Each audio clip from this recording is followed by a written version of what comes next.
നമ്മളിൽ ഒരാൾ മിശിഹായാണ്. ആ ആശ്രമത്തിൽ ഏറ്റവും ഇളയ ആൾക്ക് 80 വയസ്സുണ്ട്. കഴിഞ്ഞ 50 വർഷമായി ആരും അവിടെ ജോയിൻ ചെയ്യുന്നില്ല.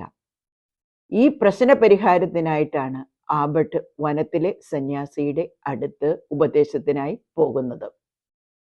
സന്യാസി പറഞ്ഞു, നിങ്ങളിൽ ഒരാൾ മിശിഹായാണ്.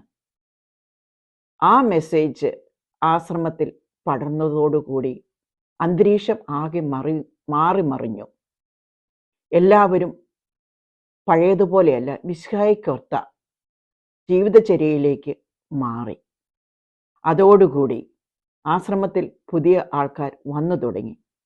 ഓരോ പുതിയ മെമ്പേഴ്സിനെയും ആനയിച്ച് കൊണ്ടുവരുന്നതിന് മുമ്പ് അധികാരി പറഞ്ഞു, കുഞ്ഞെ, നമ്മളിൽ ഒരാൾ മിശിഹായാണ്, അത് ഒരുപക്ഷെ നീയാവാം.